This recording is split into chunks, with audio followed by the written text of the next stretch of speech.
Welcome to STV. నా పేరు శ్రావ్య. బులెటిన్లో అప్డేట్స్ చూద్దాం.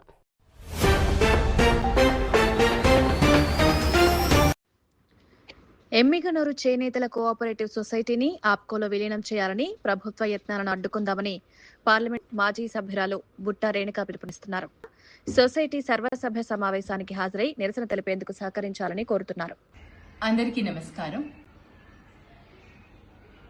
ఈ నెల 31వ తేదీన ఎమ్మిగనూరు చేనేతల కోఆపరేటివ్ సొసైటీ సర్వసభ్య సమావేశం జరుగుతుంది.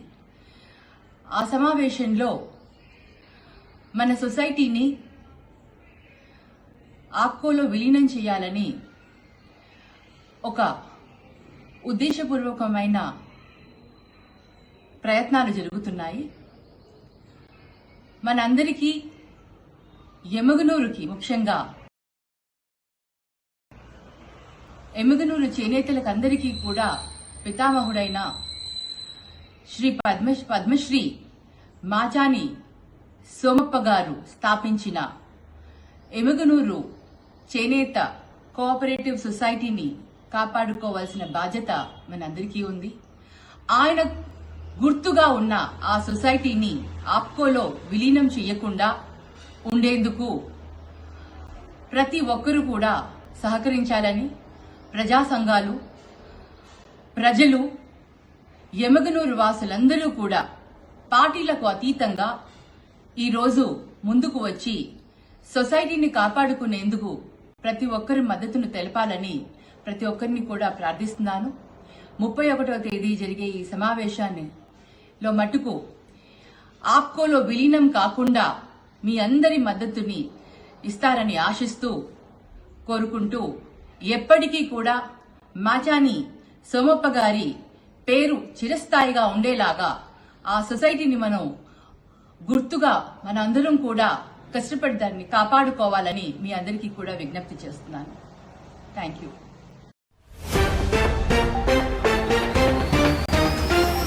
తన ఆత్మీయ ప్రత్యర్థి మాజీ మంత్రి అనిల్ కుమార్ యాదవ్ వద్ద సుమారు 17 ఏళ్లుగా నమ్మకమైన డ్రైవర్ గా పనిచేస్తున్న శ్రీనివాసులకు కూడా ముఖ్యమంత్రి సహాయ నిధి చెక్కును అందజేసిన మంత్రి నారాయణ మానవత్వం చాటుకున్నారని హర్షం వ్యక్తం చేశారు.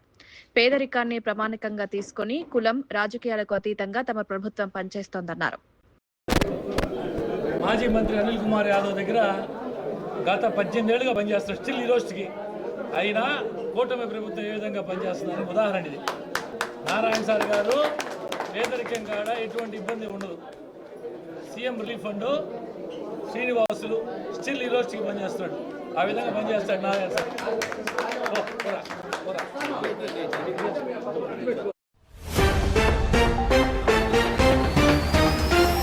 టీడీపీ ఆవిర్భావ దినోత్సవం సందర్భంగా పార్టీ అధినేత నారా చంద్రబాబు నాయుడు తన నివాసంలో సీనియర్ కార్యకర్తలకు ఇచ్చిన విందు భావోద్వేగాలకు వేదికైంది. ఏ రాజకీయ పార్టీలా సామాన్య కార్యకర్తలను గౌరవించడం ఇప్పటి వరకు చూడలేదని, ఒక్క టీడీపీకే ఈ గొప్పతనం దక్కిందని ఆనంద భాష్పాలతో తమ సంతోషాన్ని పంచుకున్నారు.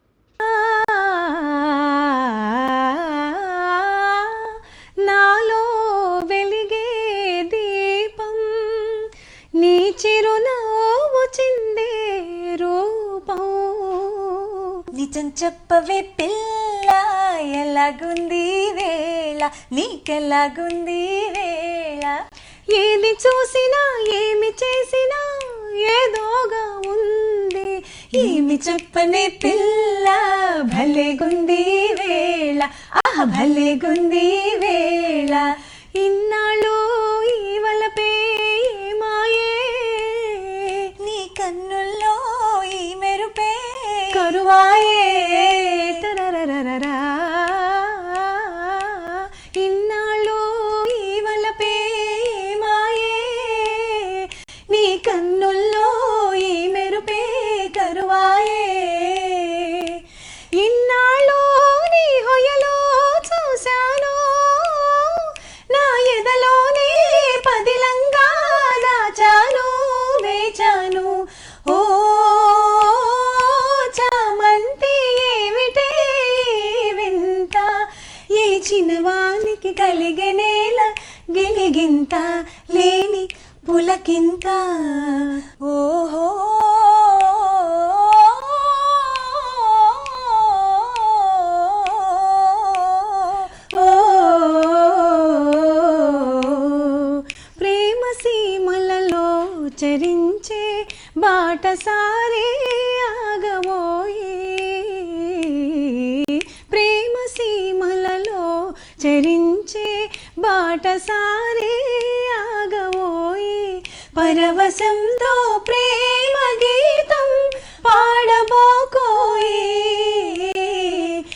నిదురపోయే రామచిలుక నిదురపోయే రామచిలుక బెదిరిపోతుంది కల చెదిరిపోతుంది చల్లగరావేళ మెల్లగరావేళ ఓహో మేఘమాల నీలాల మేఘమాల ఓ చిగురాకులలో. అర్ధరాత్రి పోలీసులు మాత్రమే రోడ్డుపై ఉండాలనే నినాదంతో అనంతపూర్ పోలీసులు చేపట్టిన ఆపరేషన్ నైట్ సేఫ్టీ చట్టం ఎప్పుడూ నిద్రపోదు కార్యక్రమం పలువురిని ఆకట్టుకుంటోంది.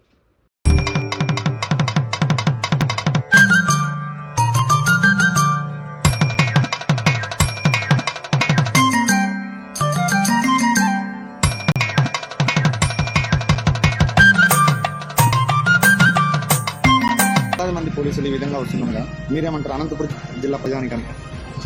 మీకు అందరికీ తెలుసండి, మనం లాస్ట్ ఒక 1 వీక్ 10 డేస్ నుంచి ఆపరేషన్ నైట్ సేఫ్టీ పేరుతో complete Anantapur district mainly focusing on Anantapur town, Guntakal, Gooty, Tadipatri ఇలాగ టౌన్ ఏరియాస్ మీద మనము మేజర్గా ఫోకస్ చేస్తూ ఈ ఆపరేషన్ నైట్ సేఫ్టీ చేయడం జరుగుతుంది. దీని భాగంగా ప్రతిరోజు కూడా 10 PM నుంచి రోడ్డు మీద తాగి తిరుగుతున్న వాళ్ళ మీద, స్ట్రేంజర్స్ మీద మరియు డ్రంక్ అండ్ డ్రైవ్ కేసెస్ మీద మనము ఫోకస్ చేసి డ్రైవ్ చేయడం జరుగుతుంది. బైక్ రైడర్స్కి ఏమైనా హెచ్చరికలు ఇస్తారు? బైక్ రైడర్స్ మీద కూడా మనము ఎస్పెషల్లీ డ్రంక్ అండ్ డ్రైవ్ చేసే వాళ్ళ మీద, మైనర్స్ రాత్రిపూట ఎవరు తిరుగుతున్నారు వాళ్ళ మీద మనము చాలా స్ట్రిక్ట్ గా హెవీ హ్యాండెడ్ గా పోవడం జరుగుతుంది. వాళ్ళ పేరెంట్స్ ని కూడా మనం పిలిపించి వాళ్ళకు కూడా కౌన్సిలింగ్ ఇవ్వడం మాత్రమే కాకుండా వాళ్ళ వెహికల్స్ కూడా మనం సీజ్ చేస్తున్నాం. అర్ధరాత్రి ఓన్లీ పోలీసులు మాత్రమే తిరగాల. బయట వాళ్ళు తిరుగుతున్నారంటే అయితే ఎమర్జెన్సీ అయినా అయ్యి ఉండాలా, లేదంటే వాళ్ళ రీజన్ వాళ్ళు జస్టిఫై చేసుకోగలగాలి. ఆ ప్రాపర్ జస్టిఫైడ్ రీజన్ లేకపోతే వాళ్ళకి తగ్గట్టుగానే మనము ట్రీట్మెంట్ ఇవ్వడం జరుగుతుంది.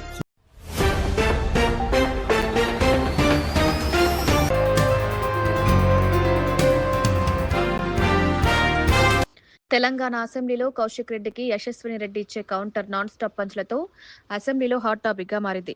నిన్నటి నుంచి చూస్తున్న ఈ లొల్లేంది అంటూ బీఆర్ఎస్ నేతలపై పాలకుర్తి ఎమ్మెల్యే యశస్విని రెడ్డి ఇలా ఘాటు వ్యాఖ్యలు చేస్తూ ప్రత్యర్థి నాయకుల ఆరోపణలకు ఒక్కొక్కటిగా కౌంటర్ ఇస్తూ తనదైన శైలిలో స్పందించారు. శ్రీమతి యశస్విని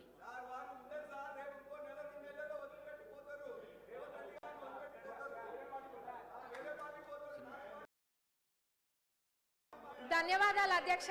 వాళ్ళు మాట్లాడుతూ పదే పదే పార్టీ అంటున్నారు. మనము అంటే పార్టీతో సంబంధం లేదు అధ్యక్ష. ఇప్పుడు మర్యాద అనేది, సంస్కారం అనేది మనం పెద్దలకు ఎప్పుడైనా ఇస్తా ఉన్నాము. అదే చిన్నప్పటి నుంచి కూడా నేర్చుకుంటున్నాము. మరి ఏం నేర్పియాలనుకుంటున్నారో మాకు అర్థం కావట్లేదు. అంటే పార్టీతో సంబంధం లేదు. ఇప్పుడు ఒక తండ్రి లాంటి వాళ్ళు కడియం శ్రీహరి గారు మా అందరికీ కూడా ఒక తండ్రి లాంటి వాళ్ళు, వయసులో పెద్దవాళ్ళు, ఎప్పటి నుంచో కూడా శాసనసభ్యులుగా ఉన్నారు. అట్లాంటి వారికి మర్యాద ఇవ్వకుండా ఎట్లా పడితే అట్లా మాట్లాడి నిన్నటి నుంచి చూస్తున్నాము. అది డిమాండ్ల మీద మాట్లాడుతుంటే, చర్చ జరుగుతుంటే, కొత్తగా సబ్జెక్ట్ ఏమైనా నేర్చుకుందామని ఇంట్రెస్టింగ్ గా విందాం అనుకుంటే నూతన సభ్యులం ఎంతో మంది ఉన్నాం. సభా సమయాన్ని కూడా వృధా చేస్తున్నారు. ఎంక్వైరీ అన్నారు, పర్సనల్ గా టార్గెట్ చేసి మంత్రి గారిని మాట్లాడుతున్నారు. వాళ్ళకి ఏదైనా వేరే అజెండా ఉంటే బయట చూసుకోవాలి. మరి ఇప్పుడు సభలో మేము నేర్చుకోవాల్సింది రాజకీయ పార్టీల గురించి చేయాలా, లేకపోతే ప్రజలకు కావాల్సిన సమస్యల గురించి మాట్లాడాలా? మరి ఇప్పుడు నూతన సభ్యులకి వీళ్ళు నేర్పించే సాంప్రదాయం ఇదేనా? దీన్నే క్యారీ ఫార్వర్డ్ చేయాలా? ఎంక్వైరీ చేస్తానని మా ముఖ్యమంత్రి గారు నిన్ననే చెప్పిండ్రు. అంటే వాళ్ళ ఉద్దేశం ఏంది? ఎంక్వైరీ చెయ్యాలనా చెయ్యొద్దనా? అంటే మేము చెయ్యరేమో అని అనుకోని అంటే వీళ్ళు చేస్తున్నారు కడుపు మంటనా? వాళ్ళకి ఏం అర్థం కావట్లేదు అధ్యక్ష. మరి వాళ్ళకి ఉద్దేశం ఏందన్నది అందరికి ప్రజలు అందరు చూస్తుండ్రు, అందరికి కూడా అర్థమవుతుంది. గత 10 సంవత్సరాలలో ఏమేమైతే జరిగినాయో వాటిపైన కూడా ఎంక్వైరీ చేయాలి. ఎందుకంటే ప్రజల సొమ్మును లూటీ చేసింది ఎవరన్నది అందరికి తెలియాలి. ప్రజలందరూ కూడా కోరుకుంటున్నారు. మరి దౌర్జన్య పాలన వాళ్ళదైతే ప్రజాపాలన ఈ ప్రభుత్వం చేస్తుంది. అంత ఫెయిర్ గా నిన్న మా ముఖ్యమంత్రి గారు చెప్పిండ్రు ఎంక్వైరీ చేస్తాని. మరి ఎందుకు ఇట్లా సమయం వృధా చేస్తుండ్రు? అంటే ఎవరి గురించి చర్చలు జరగద్దా? వాళ్ళ పార్టీ గురించి ఒక్కదాని గురించి చర్చ జరగాల? వాళ్ళు గెలవలేదన్న ఫ్రస్ట్రేషన్ లో వాళ్ళు ఉంటే ఇంకా వేరే ఎవరు ఏం మాట్లాడద్దా? బీజేపీ వాళ్ళు మాట్లాడద్దా? ఎంఐఎం వాళ్ళు మాట్లాడద్దా? సిపిఐ వాళ్ళు మాట్లాడద్దా? మేము అసలు విని ఏమైనా మాట్లాడదాం అనుకుంటే కొద్ది గొప్ప ఇంత కొంత నేర్చుకుంటే ఆ ఉన్నదంతా కూడా ఎగరగొట్టేటట్టు చేస్తున్నారు వాళ్ళు. నూతన సభ్యులకైతే మొత్తం ఇది ఉంది. మరి వీళ్ళు ఇట్లా సభా సమయాన్ని వృధా చేయడం అస్సలు బాలేదు అధ్యక్ష. మరి ఎంక్వైరీ చేస్తా అన్నాక ఇది చేయడము చిన్నపిల్లల ఆట లెక్క ఉంది. ఇదంతా కూడా ప్రజలు గమనిస్తున్నారు. ధన్యవాదాలు అధ్యక్ష. మీరు సభను ఆర్డర్లో పెట్టండి.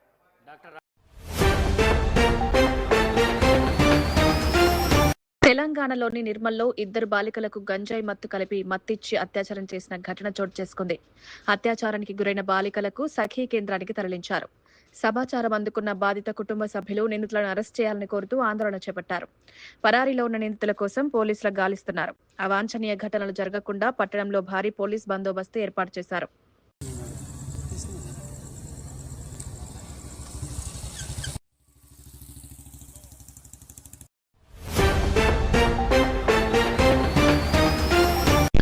నెల్లూరు జిల్లా కొడవలూరు మండలం గండవరం మెయిన్ రోడ్లో పాత కక్షలతో 2 వ్యక్తులను హత్య చేసిన ఘటన వెలుగు చూసింది.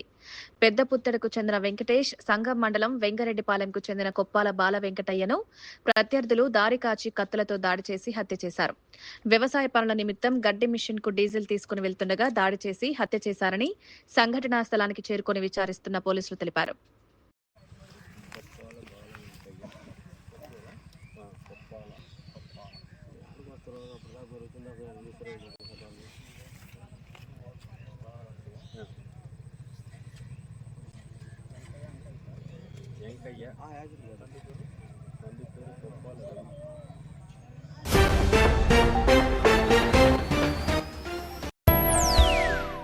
ఇవి ఇప్పటి వరకు ఉన్న bulletin updates. Keep watching STV. మేము చేసే వీడియోస్ మీకు నచ్చినట్లయితే లైక్ చేయండి. అలాగే మరిన్ని ఇంట్రెస్టింగ్ అప్డేట్స్ కోసం మా STV తెలుగు